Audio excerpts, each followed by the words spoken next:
Welcome to Whiteboard Wednesday, and on today's episode, I'm going to share with you guys the 5 best dryland training exercises that you can do with resistance bands.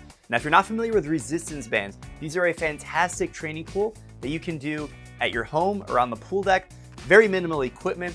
And these are great because they not only mimic the swimming specific movements that you do in the water, so it'll improve your performance, but can also reduce your chances for injury.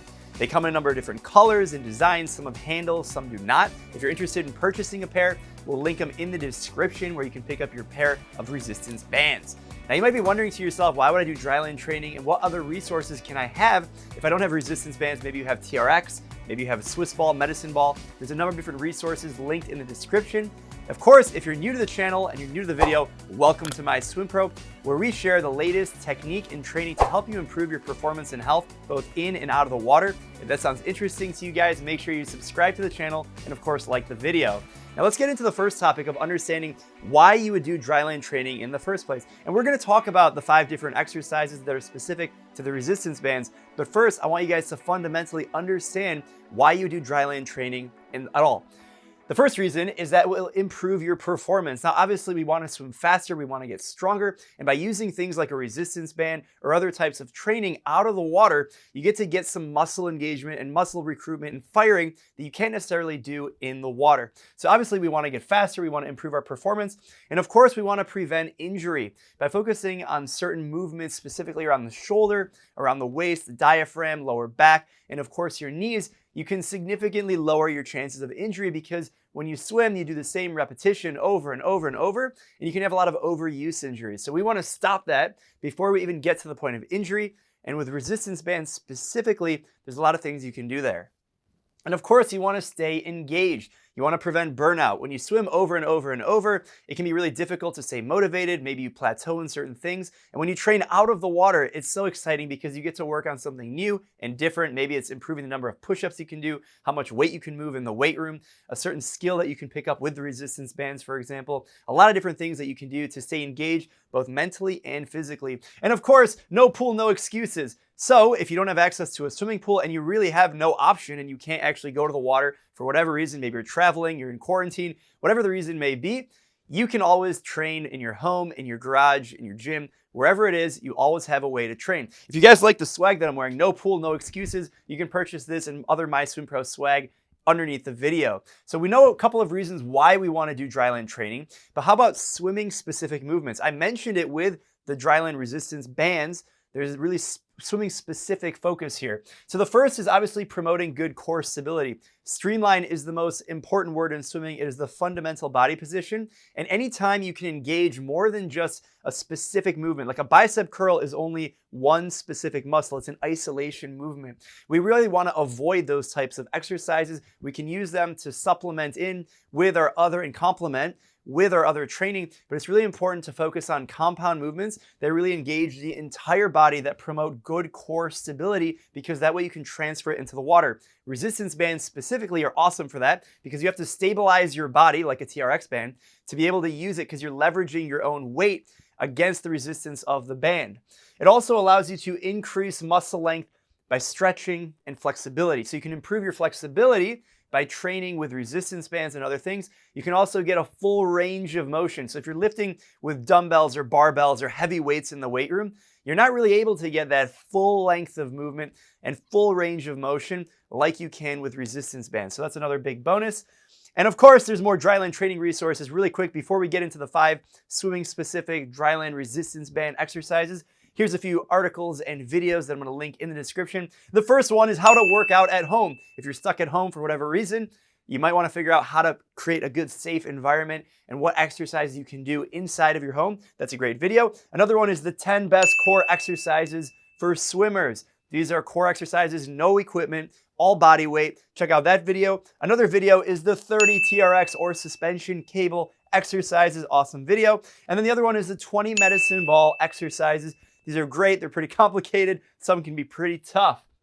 Now, the 5 resistance band moves. Now, I call them moves because they are moves. They're very swimming specific, really generate your core strength. The first one is called the swim pull. As you can imagine, The pull motion is very similar to what you would do in swimming. Imagine you're doing 2 butterfly strokes at the same time. You're really focusing on generating power, keeping your elbows up high. Your arm is almost straight, and you really want to engage your lat muscles on this movement. Now, the second version of this is our second exercise. Now, this is a variation of the swim pull, and what you're doing here is you're alternating one arm at a time. This requires you to engage your core. Remember, we talk about the importance of having that cross-sectional length, and you're really gonna hit that when you alternate your arms.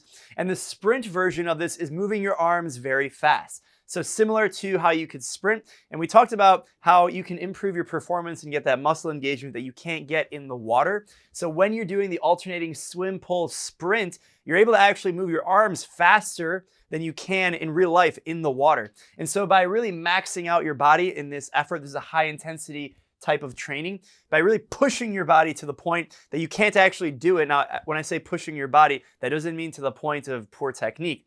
It means pushing your body in terms of speed and agility that you don't really have in the water. And if you can do that out of the water, you can actually increase your performance in the water because you're moving your arms faster and you have that dynamic range of power and speed that you don't have in the pool. Number 3 is the internal and external rotations. This is fantastic for injury prevention. The internal rotation is where your elbow is at 90 degrees. Both of these, your elbow is at 90 degrees. And you're actually gonna pull the band in to your opposite side. The goal here is to focus on that rotator cuff. And then for external rotations, you're doing the inverse. You're actually gonna pull your hand out to the outside. You're still keeping your elbow at about 90 degrees, trying to keep that elbow in. Don't let your elbow come out. Keep your posture nice and tall. Shoulder blades back. And it's really important to focus on good technique. This is not about the amount of resistance you can add when you're doing an internal or an external rotation. It's about good technique. Focus on moving your hand through the full range of motion. Keep your elbow in, shoulders stable. And that's really the most important part of this specific activity. We are trying to get stronger, but we're not trying to, like the alternating swim, sprint, pull, trying to be as explosive as possible. We're trying to be controlled here so that we can prevent injury. So it's really important to understand the fundamental basis of why you do any of these activities, so that way you're getting the most out of the exercise and it's the most efficient use of your time. Now, the fourth one is similar to number 3 in the sense of improving your reducing your chances of injury. It's the band T, Y, and I pull. You can do this without any equipment, similar to the external and internal rotations. The benefit of this exercise is where you can stabilize those back muscles. And so if you think about T, you're actually gonna make a T, kind of like doing a back fly. You're gonna make a T, your arms are gonna be straight, and you're really gonna engage those back muscles, bring your shoulder blades back together. Then you're gonna make a Y, you're gonna raise your arms up, and you're gonna make a Y with your arms, keep your arms straight, similar to that back fly, but in a high position. And you're gonna do the I. So your arms are gonna come up at 11 and 1, and you're really gonna work all the range of motion in your shoulders. And by focusing on the shoulders and back, you're really gonna strengthen those supporting muscles, because when you swim, you're using your lat muscle the most, and you're using a lot of muscles when you swim with your upper body. But by focusing on these specifically, it's gonna really strengthen the supporting muscles that fatigue when you get tired in swimming, and that's how you can injure yourself. So not only improve your performance, but reduce your chances for injury, which is what this is all about. And number 5 is the kneeling Palloff press. Palloff press, I think that's how you pronounce that. A lot of different interpretations. This one is where you're kneeling on the ground. You're gonna have either one or both handles, depending on what kind of resistance band that you have. You're gonna have it into your chest, and then you're gonna focus on pushing your hands out to your arms straight. And you're gonna feel the resistance with the band, and then you're gonna pull it back in. And you're gonna try and do this as controlled as possible. This is really activating your core, your diaphragm. You're gonna feel this if you have the right amount of resistance. Now, it's really important that you don't lean or wobble. Or when you're explosive with your hands, you don't wanna have your body sway either. So really focus on keeping your body in alignment. Don't let your body lean side to side. And this is gonna work on that core stability, which is crucial. We mentioned that when you swim specific movements, it's all about good core stability. It is so important to maintain that core posture and do that through the repetition of the technique. So these were just 5 different movements. If you're thinking about how do I put these into a workout, a lot of different options. I mean, at a basic, you can do 10 repetitions of each of these, 30 seconds between them, and do that whole thing 3 rounds. I recommend you follow a training program so you get the right progression. Check out the MySwimPro app. linked in the description for iPhone and Android. You're gonna get an awesome Dryland training program or swimming training program. They're separate, they can work together, but this allows you the opportunity to have a progression, because that is the most impactful way to do Dryland training or any kind of training, swimming or Dryland, whatever, to have that plan. Because when you have workout structure and you build progression, you might not understand what progression means. Let me explain that really quick. That means on day one, you're gonna do a certain amount of the exercise with a certain difficulty, and then the next time you do it, you're gonna build a skill, and you're gonna have more resistance, more repetitions, and a more advanced, complicated version of that same thing. And by having that progression, you're gonna develop your strength and your skill set to get the most out of the exercise. So that's why it's so important to have a specific workout plan.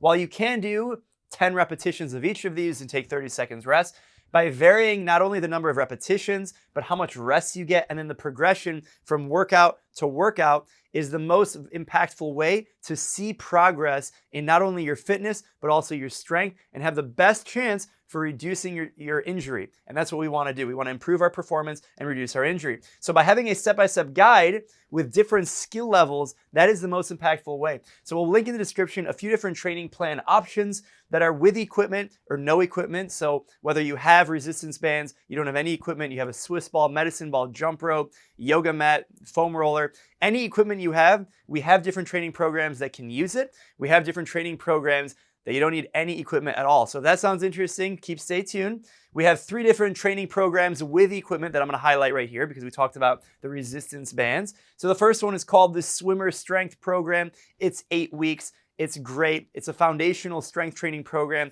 that uses the resistance bands, uses a medicine ball and Swiss ball. And by using this different equipment, you're gonna build your strength. I would say this is a more intermediate or beginner Dryland training program. Then we have the high intensity interval training program, which is a 6-week session. And that one is a little bit more advanced. It's between intermediate and advanced level. Similar exercises, but the more complicated version. And your baseline is gonna start a little bit more advanced, and you're gonna build your way up to even more advanced movements and more complex movements. And then we have the Swimmer's Core. The Swimmer's Core is all about the core. It's 4 weeks long, not as intense as the high intensity interval training one. So the Swimmer's Core is a little bit more intermediate level, maybe more beginner, and you get to have different modifications for the workout. So if you can't do certain core exercises, we have different ones. Remember, we have that video, 10 best core exercises for swimmers with no equipment at all. But if you're interested in following these 3 training programs, or almost the other dozen for Dryland training with equipment or without equipment, check out the MySwimPro app. At least start with your free trial. And of course, we have the swimming training program separate from that. We have over a dozen different training programs, all different skill levels, from the couch to 5K to doing a 10K challenge, open water triathlon race. All that good stuff included in the MySwimPro app. I think that's enough selling the app. I hope you guys check it out and subscribe. If you have any more questions, let us know in the comments. I would love to know from you guys, what is your favorite Dryland training exercise? If it uses the resistance bands, that's awesome. Let us know what we missed from these 5 in the comments. Until next time, wishing you the best. Stay safe, happy swimming, happy training, and take care. Bye-bye.